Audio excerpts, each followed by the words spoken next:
Hello everyone, this is me again, Mark, and for this video I would like to feature the AS Fortuna Street.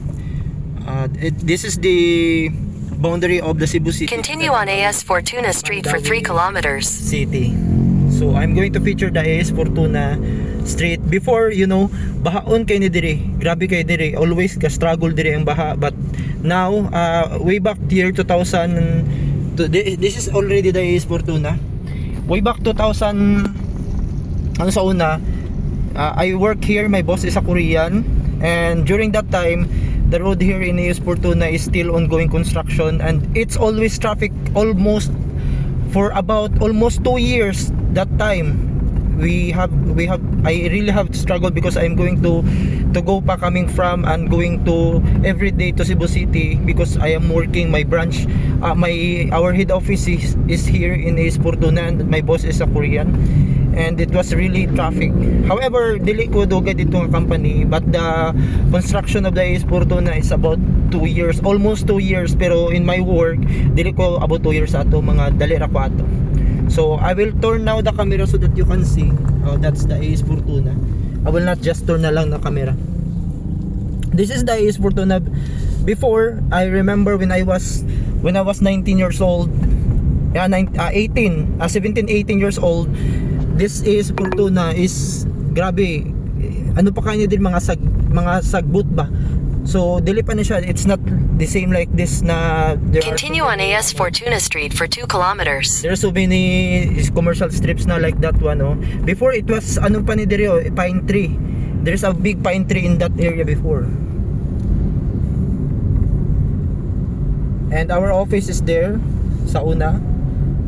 And this is really booming. The AS Fortuna Street is one of the booming street of Mandaue City because of Koreans and Japanese is find places here to do the business, and they're the ones who make this street busy because most of the Koreans and the Japanese open businesses here in the AS Fortuna. This is like their hub for the Asians like the Japanese and the Koreans. That's why most of the here, most of the commercials here are owned by the Japanese or Koreans. And this is the AS Fortuna. I really miss I want to feature this street because it's almost 2 months already nga wala ko nag-agi dire. So this is my first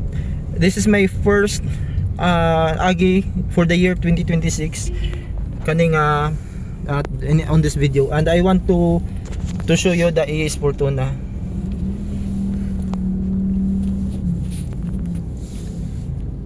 Kay develop kayo ni dire kay tungod lagi sa mga commercials, and then also the local developers like the Cebulan Masters, they build condos here, and 8990 Holdings or the Deca, they build condos here in AS Fortuna, and it's very in demand. That's why it also draws traffic, foot traffic here in the AS Fortuna, and it's really booming. Maybe I can consider AS Fortuna Street is one of the booming street in Mandaue City. This is already part of the Mandaue City, AS Fortuna. It's like the boundary, as I said, this is the boundary of Cebu City and Mandaue City, the street, the AS Fortuna Street, because partly in the Manila area, it's still part of the Cebu City, and then here this is already part of the Mandaue City. And maybe you can say later just like this, that's all. It's a Korean bar, another Korean bar. Mostly there are bars, and there is club owned by that one is known kid as Japanese restaurant. It's very well known here in AS Fortuna. And you have that building, Dr. Cortez.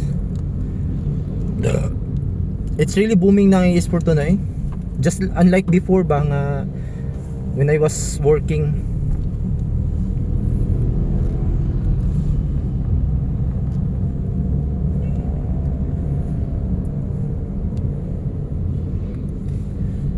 Aligre kayo sa una kay ang boss nako he is a Korean, and my office mates doctors, because we are operating in the medical field.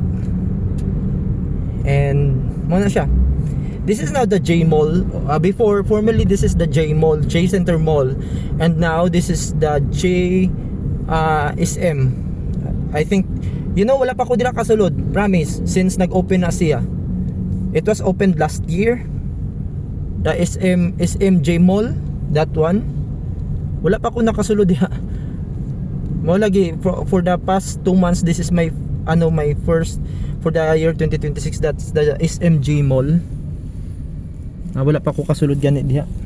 Formerly that is J Center Mall, and then it was acquired by the SM, and then that's why they make the logo of SM City, but they retain the old name, the J Mall, because that's already the landmark or the mark of the place.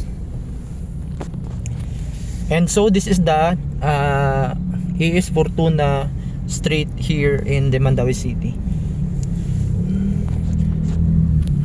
Nakatrabaho man sad ko diha sa una sa J Mall. That was year, I really forgot the year. Katulagi during that time nga the road, the AS Fortuna is still ongoing construction. Grabe, it was really a struggle during that time. I don't know kung asa nakatong ako ang office mate. She's my friend. She's a doctor and she's already abroad. And it's traffic. Why it's traffic?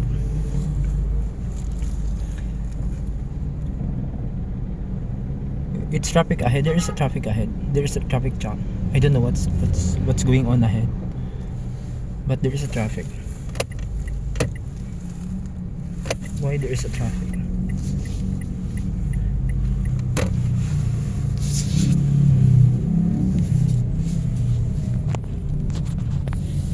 So we are now approaching the end of the AS Fortuna.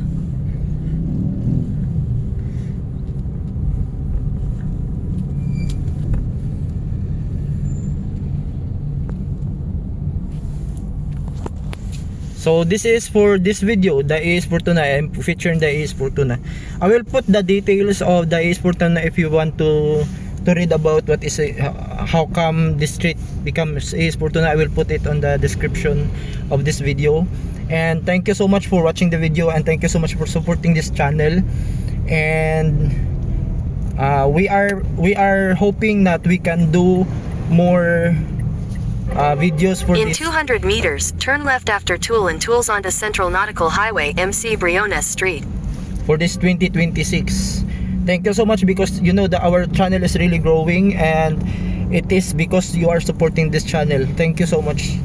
And this has been me again, Mark, and God bless you all. This is the end of the AS Fortuna, because we are now approaching the main highway. God bless you all, and see you on my next video. Bye bye.